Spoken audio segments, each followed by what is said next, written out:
Okay, here we go. We're going to look at page 40 in the text. I believe this is session number 19 for my records, thank you. Session number 19, chapter 3, and the chapter is called The Innocent Perception. And the section, which is number 3, Roman numeral 3, Veni Vidi Vici, it's called Perception versus Knowledge. All right. Perception versus knowledge. All right. This is a distinction, a theme throughout the course, that knowledge is something that is in the state we will call heaven. All right. It's an abstract. Knowledge is abstract. Our existence is abstract.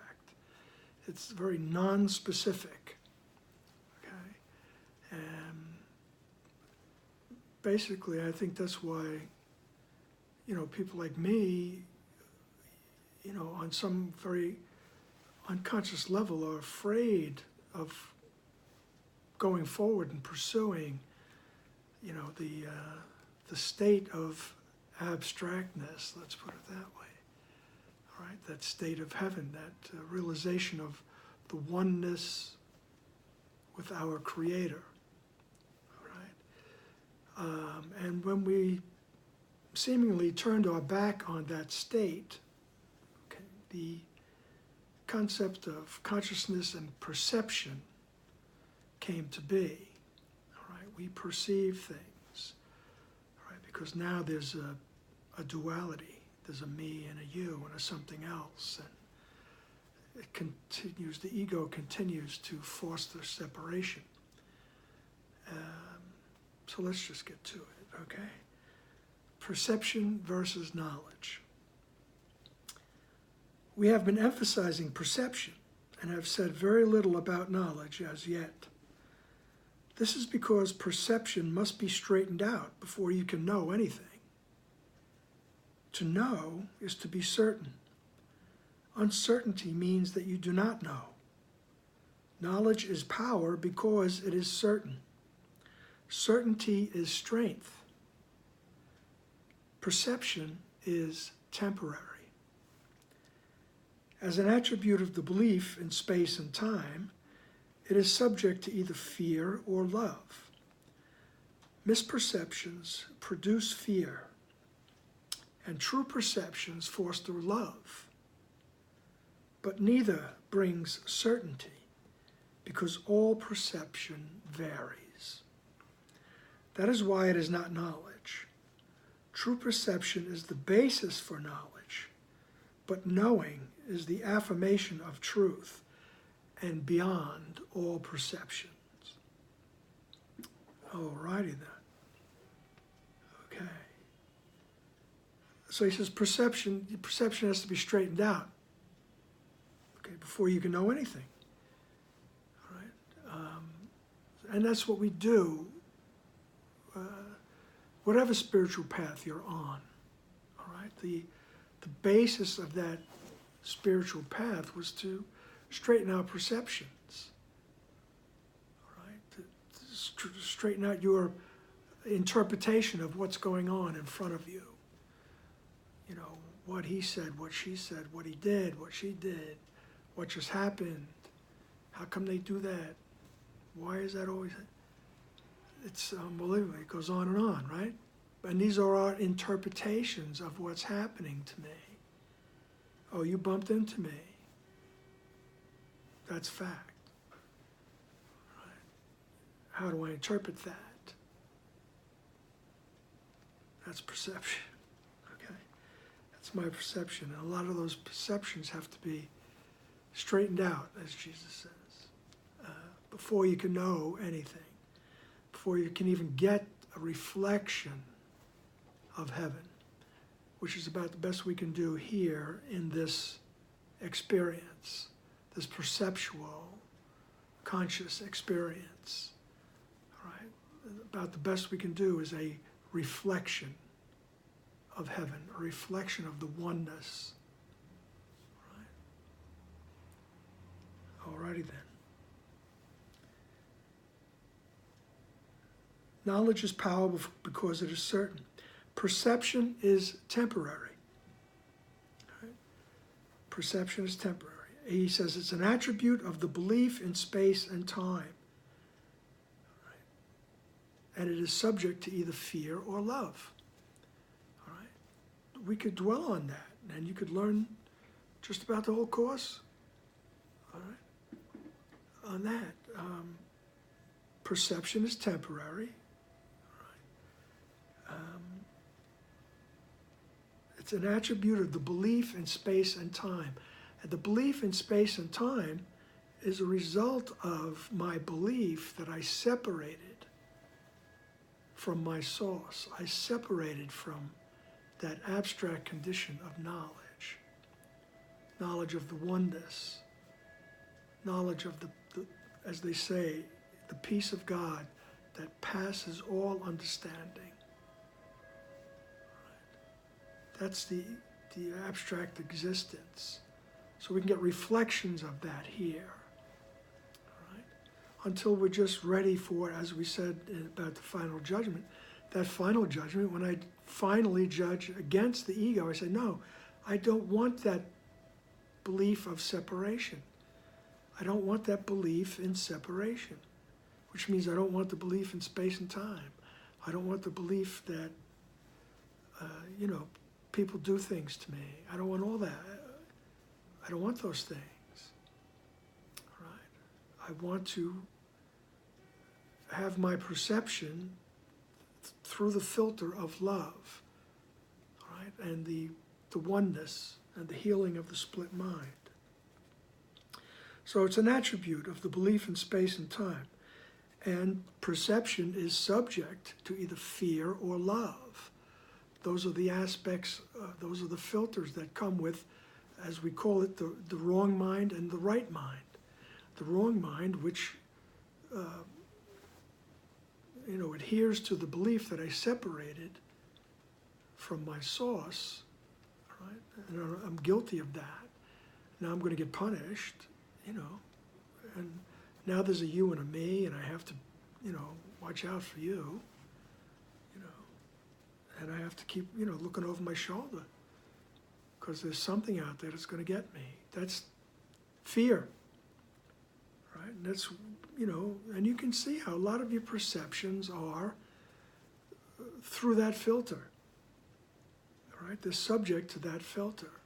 It doesn't make you bad, it just makes you fearful. And, if you're fearful, you're not very happy.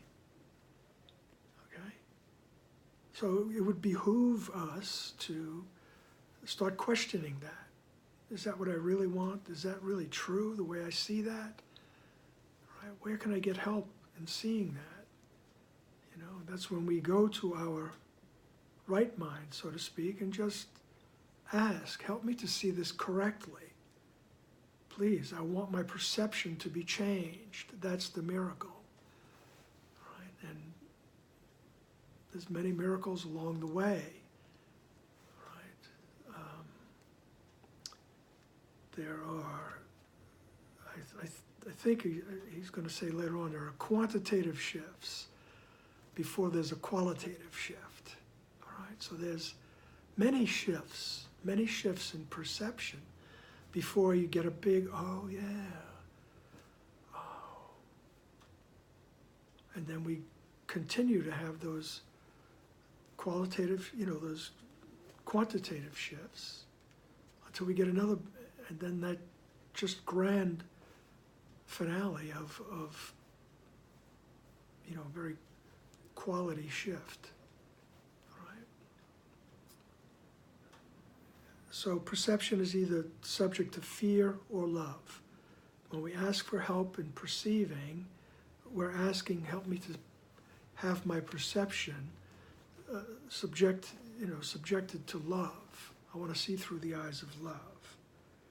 All right? He says, but neither brings certainty, because all perception varies. All right? Because we're here. And we have miscreated so many proofs of separation that there's varied perceptions. All right? That is why it is not knowledge. Right? True perception is the basis for knowledge. But knowing is the affirmation of truth, and it is beyond all perception. Knowing is beyond perception. Okay? Let's see. True perception. All right, now we get, remember the last section I believe was miracles as true perception. I was right. Okay. Miracles as true perception. So the miracle is that we ask, help me with my perception. I want to see correctly. So the miracle is a change in perception. So we get a true perception, a reflection of truth through whatever situation is going on. Oh, that lady jumped in front of me, on a line to pay for something, or, that bus driver, he knew I was standing there. He closed the door on me. These are all New York experiences, of course. But it can be anywhere, and if we're looking through the eyes of fear and guilt and projected guilt, where, something's been done to me. Somebody took my place online, all right? Somebody didn't recognize me on the line for public transportation. And believe me, that's only one of a million things, okay? And we have to be on guard for that. If we really want to work our way up or across the bridge or up the ladder, whatever metaphor you want to use, you have to realize after a while that perception, that interpretation of the situation that's giving me some kind of angst or agita or whatever, do you want to be like that all the time? Like, Jesus is going to ask that famous question later on. Do you want to be right or happy? I'm right. They cut in front of me. All right, but does that make you happy? Just because you found the guilty person, So after a while, perceptions have to be corrected, straightened out, as he says here in the first chapter. All right. So, and true perception is the basis for knowledge. I like to use the metaphor, the picture of a fertile garden, right? We go to the right mind and we ask, help me to see correctly. All right, I'm putting down, I'm entering that fertile soil where the reflection of oneness, the reflections of love are going to grow. And they're going to increase, right? Until the crop is so wonderful, right? But true perception is the basis for knowledge, right? It's the foundation. It's the stepping stone on our way to knowledge, which once again is abstract. All right. Let's go to paragraph 2, okay, on page 40. All your difficulties stem from the fact that you do not recognize yourself, your brother, or God. To recognize means to know again, implying that you knew before. You can see in many ways because perception involves interpretation, and this means that it is not whole or consistent. The miracle, being a way of perceiving, is not knowledge. It is the right answer to a question, but you do not question what you know. Questioning illusions is the first step in undoing them. The miracle, or the right answer, corrects them. Since perceptions change, their dependence on time is obvious, because certainty is not questionable. You know when you have ceased to ask questions. Okay? So he's starting off with the sentence that says, all your difficulties stem from the fact that you do not recognize yourself. All right? You have turned your back on that knowledge. All right? And you've forgotten. You know, it's like we say, what you dissociate from, you forget. So you forgot who you are. And because of that, you don't know your connection to the other. You don't know your brother. And you don't know God. Right? He says that's all your difficulties come from that you don't recognize yourself. Right? And as he said before, recognize, to know again. Right? Which suggests you knew once before.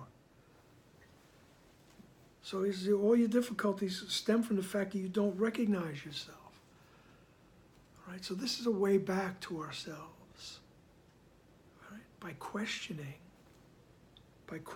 illusions. Okay? So he says you could see in many ways that perception involves interpretation. And this means that it's not whole or consistent. Right? The miracle, being a way of perceiving, is not knowledge, but it's the right answer to the question. Right?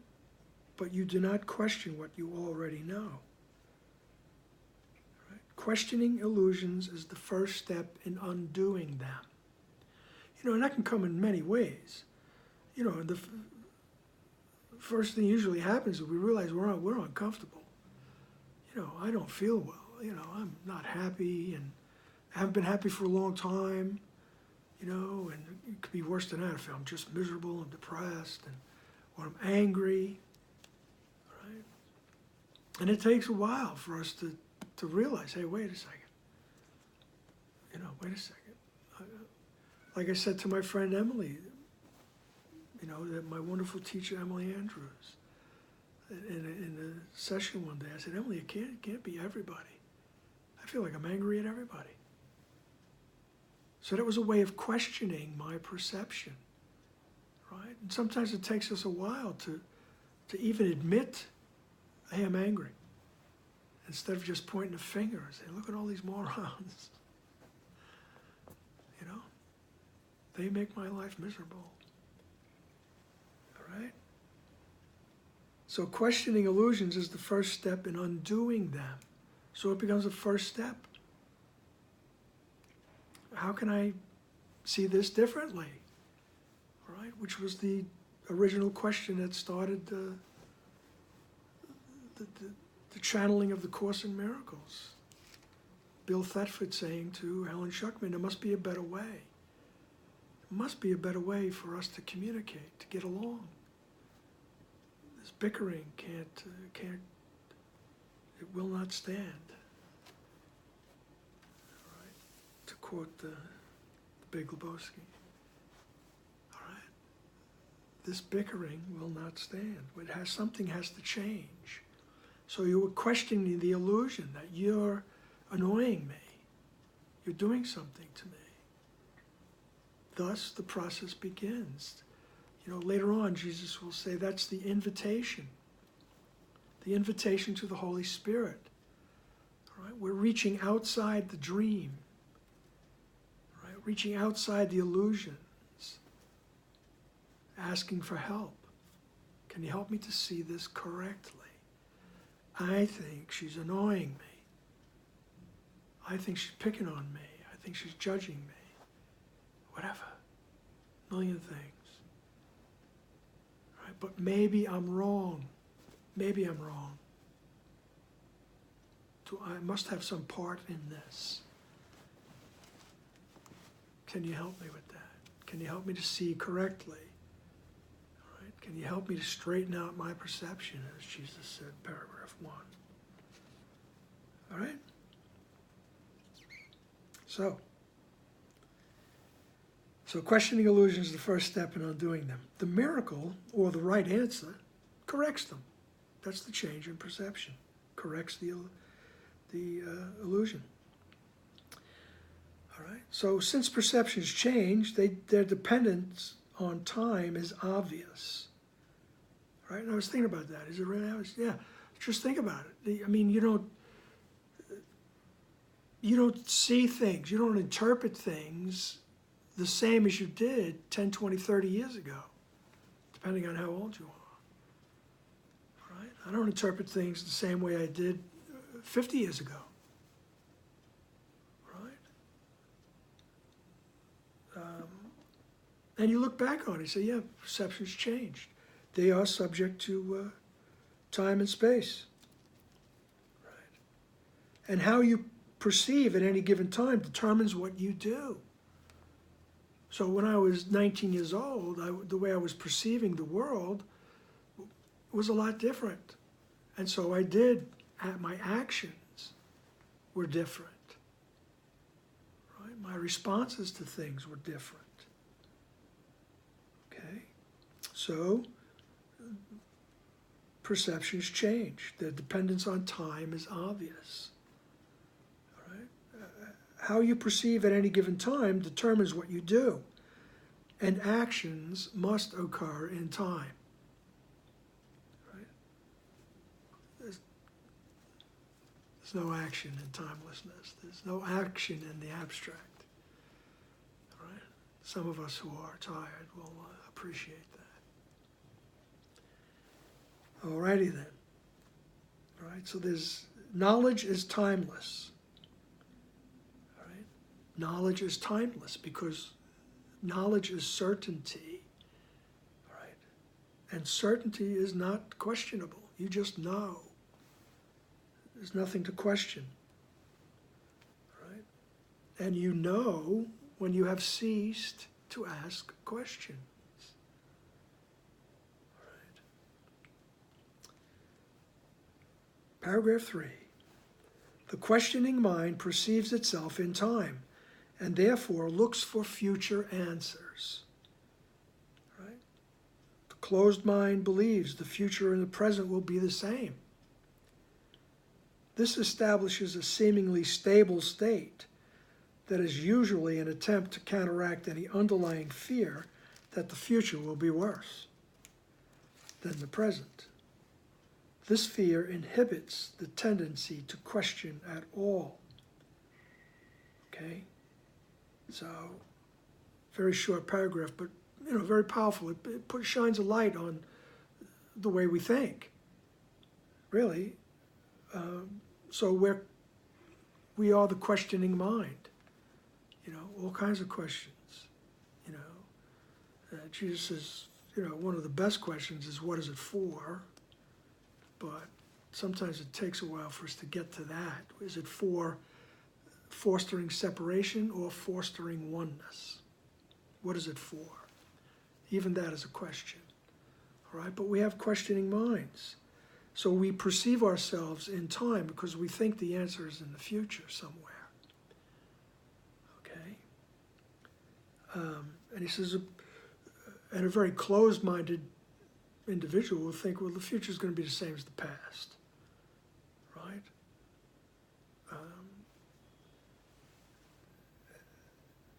And then he says that, sometimes it's experienced as some kind of stability, okay? It says this establishes a seeming stable state, right, that is usually an attempt to counteract any underlying fear that the future will be worse. Or to say, well, it'll be the same. It's miserable, but it'll be the same. He says so you don't have to think about, well, maybe it's going to be worse. Oh my God. Okay? And then he says, so a fear like that inhibits the tendency to question anything at all. All right? And you can hear it in little things that have been said, that have come down to us who speak English. They'll say, let sleeping dogs lie, right? The devil you know is better than the devil you don't know, Don't make waves, don't poke the bear, whatever, you know? It's like don't question things, all right? Don't upset the apple cart, all right? Because you might all of a sudden, oh my God, you know, you questioned it. Now you found out it's going to be worse. It's not going to be worse. That's only the ego telling you don't question anything. Just don't question anything. All right? Everything is status quo. All right? Just leave it. Okay? And that's the way the ego would like it, because the ego has very just enjoys bathing in separation and conflict and, you know, all kinds of judgments, and, you know, that's its existence. I'm separate, I'm here, I'm an individual. Right? Don't touch my stuff. Okay? Don't question anything. That's what the ego wants. All right?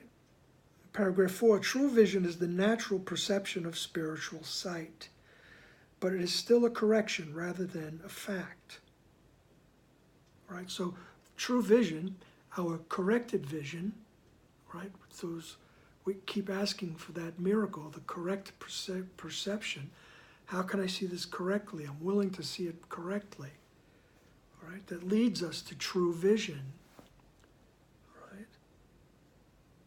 He says that's the natural perception of spiritual sight.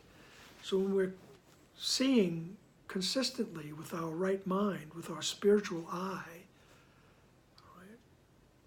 When we're seeing that way, because that's the natural perception. All right? That's true vision. But it's still a correction. It's still within this experiential world. All right? It's close. All right? But it's still a correction rather than a fact. So it's not knowledge.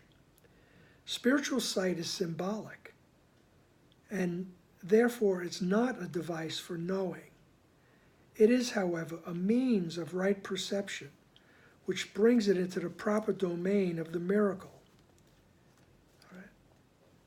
So spiritual sight is symbolic, and it brings it into the proper domain of the miracle. It's corrected vision. It gets us into the right mind, so to speak. Right? And then he says, a vision of God, in quotes, would be a miracle rather than a revelation. Right? The fact that perception is involved at all removes the experience from the realm of knowledge. That is why visions, however holy, do not last, right? Because they're in the realm of time. Right? We might have, as they say in one or two places, that white light moment, right? Or you may have an actual vision that you interpret as a vision of God, a vision of a deity, right? And it's profound. It's quite profound. He said, but it doesn't last because it's not knowledge. All right? It's not that final entry into the abstract union with the Creator. All right? The fact that perception is involved at all removes it from the realm of knowledge. The Bible tells you, in paragraph 5, the Bible tells you to know yourself, or to be certain. Certainty is always of God. When you love someone, you have perceived him as he is, and this makes it possible for you to know him. Until you first perceive him as he is, you cannot know him. While you ask questions about him, you are clearly implying that you do not know God. Certainty does not require action. When you say you are acting on the basis of knowledge, you are really confusing knowledge with perception. Knowledge provides the strength for creative thinking, but not for right doing.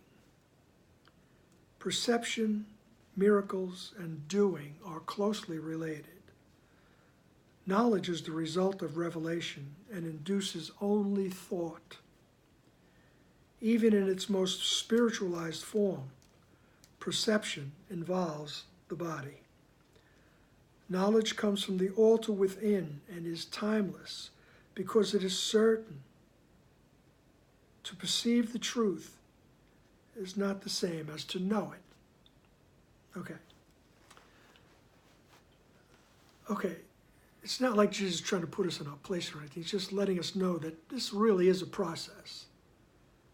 Okay, it really is a process where we do have these shifts until the shift is of a wonderful quality, right? And he says even that will still be within the realm of perception.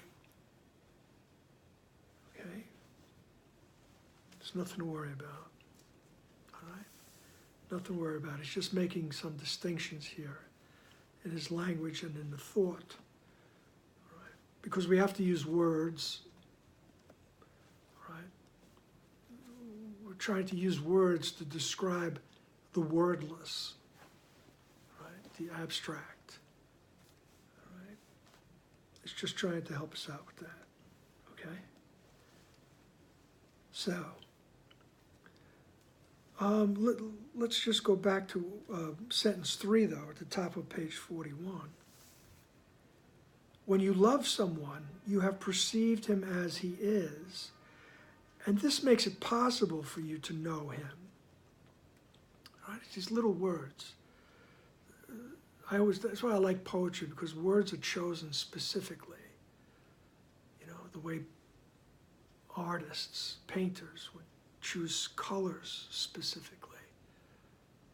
Right? And, you know, film editors splice their films specifically and have certain things within the frame. All right? These words are chosen. All right? When you love someone, you've perceived him as he is. That means you've perceived the innocence. You were willing to perceive the innocence. All right? It's not something that we have to figure out. We don't have to go find it. We don't have to make it up. You know, we just have to be willing to see it. And then it arises in our mind. The corrected interpretation of the other arises in our mind. And we perceive him as he is. Right? And it makes it possible for us to love them. The love comes through the connection with the right mind, so to speak. And until you first perceive him as he is, you cannot know him. All right? You cannot know that he's actually a part of you. All right? He actually is you in the abstract. Okay? So, what Jesus is hinting at here is that process of forgiveness. Being willing to see the other, being willing to take back my projection of guilt, say, well, I don't want to do that, but I'm willing to see the situation, the person correctly, right? I'm willing to see them correctly, okay? I'm willing to perceive them as they truly are, right? So, let's go to paragraph 6. Right perception is necessary before God can communicate directly to his altars, which he established in his sons. There he can communicate his certainty, and his knowledge will bring peace without question. God is not a stranger to his sons. and his sons are not strangers to each other. Knowledge preceded both perception and time, and will ultimately replace them. That is the real meaning of Alpha and Omega, the beginning and the end. And before Abraham was, I am. Perception can and must be stabilized, but knowledge is stable. Fear God and keep his commandments. That becomes know God and accept his certainty. Okay? So once again, he's saying right perception is necessary. Right? Like he said right in the first paragraph, perception has to be straightened out. Right? And when my perception is right, so to speak, when I'm seeing correctly, right, I can become that open conduit. Right? The conduit is open for God to communicate directly to his altars. Remember we said when he uses that word altar, he's talking about the mind. All right? So God can communicate directly with the mind.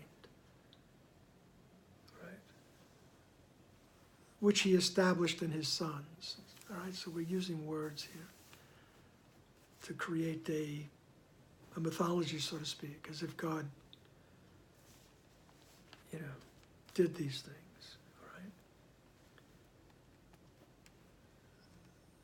So what he's saying is there's a mind, all right, and when we perceive correctly, that mind is open to communication with the original source, with God. Right? There he can communicate his certainty. Right? And his knowledge will bring peace without question. So when that channel is open, when that mind is ready, when the perception has been corrected, the channel, that fertile ground, this is where the certainty arises. And you just know. And there is peace beyond all understanding, right? Beyond explanation. There is the peace and the tranquility. Okay? And basically, and what Jesus is going to be saying later on throughout the course is that that's what you really want. You think you want a million other things. I want a new watch, I want new socks, and hey, you need a watch, you need socks, but what you really want is peace. Is that peace in the altar where knowledge will arise, certainty will arise. There'll be no more vulnerability when you're certain. When you're certain of your relationship with your Creator, how could you be vulnerable? You can't. All right? He says, knowledge preceded both perception and time. All right? So, and he's like he says, before Abraham was, I am. Okay? He says, but your perception has to be stabilized. And we do that by asking, by questioning. Hey, is my perception right? Is my interpretation right? Can you help me? I'm willing to see correctly. Okay. Paragraph 7. If you attack error in another, you will hurt yourself. You cannot know your brother when you attack him. All right? So when I'm projecting even the thought of separation, the guilt, whatever, I'm judging them. Calling them names, He says, when you attack him, you will hurt yourself because of the oneness, the absolute oneness. You keep him out of heaven, you got to stay with him.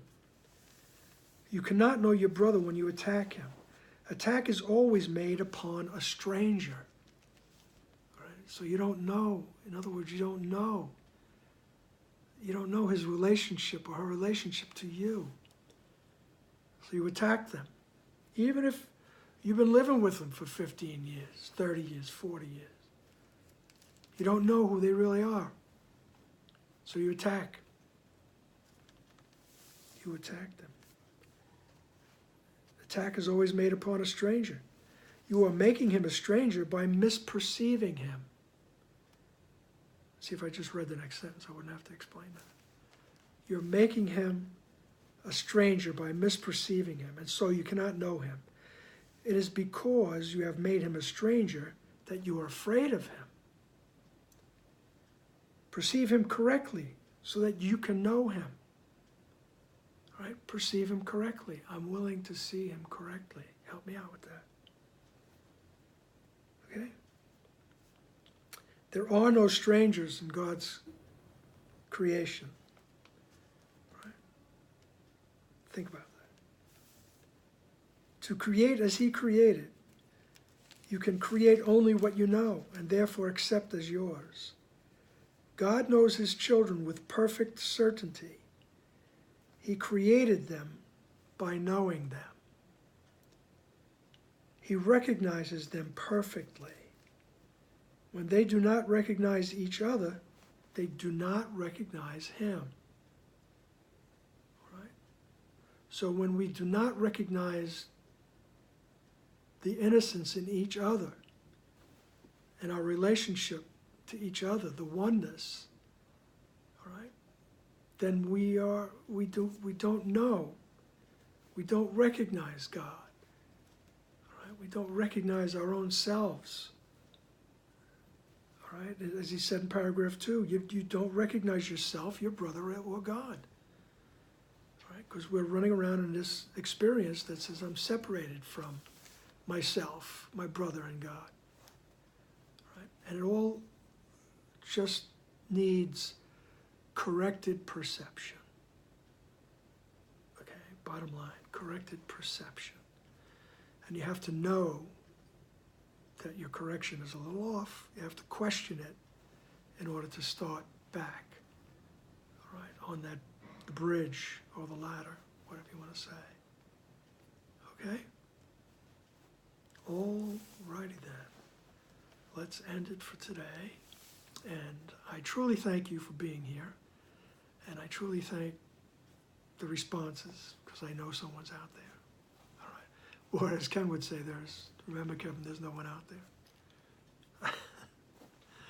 Okay. And peace, love, and recognition to everybody. All right. Bye-bye now.